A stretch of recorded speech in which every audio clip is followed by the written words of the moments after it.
अगर आप robotic affirmation की पावर देखना चाहते हो तो आज की ये वीडियो आपके लिए है। इस वीडियो में मैं आपको एक चैलेंज की तरह ये देने वाला हूँ, यानी एक रोबोटिक एफर्मेशन चैलेंज, जिसमें मैं आपको एक एफर्मेशन दूंगा या कोई आप अपने पसंद की एक एफर्मेशन लोगे। उसे 7 दिनों तक आप कंटिन्यूअसली जितना ज़्यादा हो सके उतना ज़्यादा बार आप उसको रिपीट करोगे और 7 दिनों के बीच में उस एक एफर्मेशन से आपकी लाइफ में क्या चेंजेस आते हैं वो आप नोटिस करोगे या मुझे कमेंट्स में बताओगे, ताकि आप ये समझ पाओ कि रोबोटिक एफर्मेशन की प्रैक्टिस हम करते कैसे हैं, रोबोटिक एफर्मेशन आपके लिए पावरफुल क्यों है और कैसे रोबोटिक एफर्मेशन से आपकी मैनिफेस्टेशन होती है। और जब आप ये चैलेंज ले रहे हो, अगर आप ये चैलेंज ले रहे हो, फिर आपको कोई भी दूसरा प्रोसेस करने की जरूरत नहीं है। आप बाकी सभी प्रोसेस इस समय छोड़ सकते हो। आप मेडिटेशन कर सकते हो इस टाइम पे।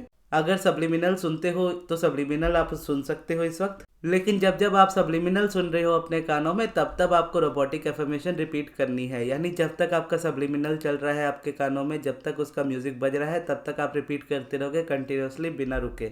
मैं इसी तरीके से रोबोटिक एफर्मेशन करता हूँ। जैसे जब मैं जिम से मॉर्निंग में आ जाता हूँ, उसके बाद मेडिटेशन करता हूँ। मेडिटेशन करने के बाद मेरे पास 1 घंटे का गैप होता है बीच में, 11 से 12 का। उस समय मैं एक म्यूजिक प्ले करता हूँ 10 मिनट्स या 15 मिनट्स का, और उसको लूप में रखता हूँ। यानी वो टोटल 1 घंटे तक मेरे कानों में प्ले होगा। और पहले 10 या 15 मिनट जो होते हैं, यानी पहला राउंड जब है उस म्यूजिक का, उसमें मैं एक एफर्मेशन यूज करता हूँ। जब म्यूजिक कंप्लीट होकर के वापस से स्टार्ट हो जाता है, फिर मैं जो एफर्मेशन दूसरा वाला रखता हूँ अपनी पर्सनल डिजायर का, वो अगले 1 घंटे तक रिपीट होता रहता है, 12 सवा 12 बजे तक। तो ऑलमोस्ट आप समझ लो कि मैं 1 घंटे का रेपिटेशन सिर्फ और सिर्फ अपनी रोबोटिक एफर्मेशन को देता हूँ। और उसके बाद आप समझ लो कि अभी मैं वीडियो बनाता हूँ, जैसे मैं अभी बना रहा हूँ। एफर्मेशन कर लिया है मैंने, जस्ट उसके बाद ही बना रहा हूँ। इसके बाद मैं लंच वगैरह करके जब मैं क्लास ले लूँगा, क्लास लेने के बाद मेरे पास और 1 घंटे का टाइम होगा रेस्ट करने का।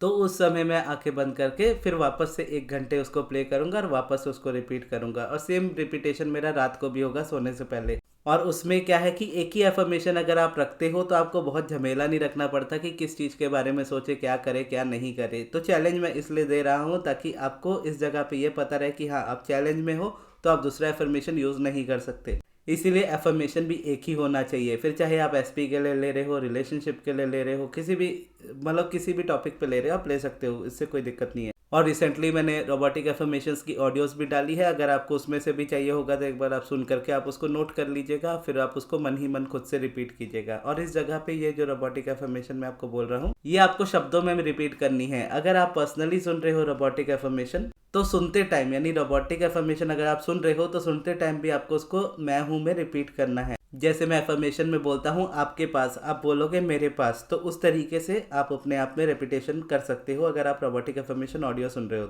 तो ये चैलेंज लीजिए आप, इसको 7 दिन तक इस्तेमाल कीजिए और देखिए आपकी लाइफ में कितने चेंजेस आते हैं। फिर अगर ये अच्छे चेंजेस आपको दे रहा है तो फिर आप सेम एफर्मेशंस को लॉन्ग टर्म में कंटिन्यू रखोगे जब तक आप मैनिफेस्टेशन ना कर लो। ऐसा भी हो सकता है बहुत लोगों की मैनिफेस्टेशन इस जगह पे हो जाए और बहुत लोगों की हो सकता है ना हो, लेकिन चीज़ों में थोड़ा बहुत बेटरमेंट आए। लेकिन 7 दिनों के बीच में आप थोड़ा तो बेटर हो जाओगे पहले से। लेकिन जब आप इसको 7 दिनों से ऊपर लेकर के जाओगे तो फिर आपको कई बार ऐसा दिखेगा कि जिस चीज़ को आप मैनिफेस्ट कर रहे हो उसमें कई बार मोमेंटम दिखेगा, कई बार नहीं दिखेगा। यानी कई बार चीज़ें अच्छी होती हुई दिखेंगी, कई बार बुरी होती हुई दिखेंगी।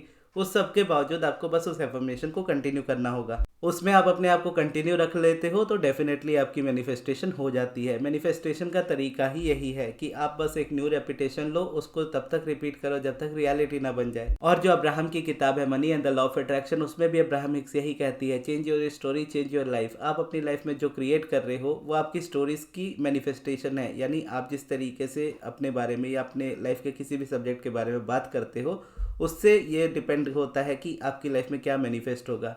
अगर आपके अकॉर्डिंग आपकी रियलिटी नहीं है, आप जिस तरीके के चाहते हो ऐसे आपकी लाइफ नहीं है, तो आपके माइंड में जो थॉट्स चल रहे हैं उसको चेंज करो। उसको चेंज करोगे आपकी पूरी लाइफ चेंज हो जाएगी। और ये बहुत सिंपल है, इसमें आपको फीलिंग्स की भी जरूरत नहीं होती, बिलीव करने की भी जरूरत नहीं होती। जिस तरीके से मैंने आपको बताया कि मैं 1-1 घंटे का यूज़ करता हूँ, उस तरीके से आपको 1-1 घंटे का नहीं करना है। अगर आप कर पाते हो तो अलग बात है, अगर नहीं भी कर पाते हो तो एटलीस्ट आप जब जब सब्लिमिनल सुन रहे हो आप तब तब कर लो। दिन में 3-4 बार आप इसको टाइम दे दो। तो इस तरीके से जब आप चलोगे तो डेफिनेटली आप मैनिफेस्ट कर सकोगे। और बाकी अगर आप क्लासेस में इस मंथ आ रहे हो तो इस मंथ में आपको पर्सनल एफर्मेशंस भी दूंगा लिख करके, और तरीका भी बताऊंगा कि कैसे इतने एफर्मेशंस को एक साथ मैनेज करना है। तो अगर क्लासेस में आना चाहते हो आप तो अमृत को कांटेक्ट कीजिएगा उनके व्हाट्सएप नंबर पे, जो मैं आपको कमेंट बॉक्स में दे दूंगा। और क्लासेस के बारे में और डिटेल्स में जानने के लिए इस वाली वीडियो को देखिएगा। तो ये थी हमारी आज की वीडियो। आपको ये वीडियो कैसी लगी कमेंट्स में जरूर बताइएगा, और इस वाली वीडियो को यहाँ तक देखने के लिए बहुत बहुत धन्यवाद।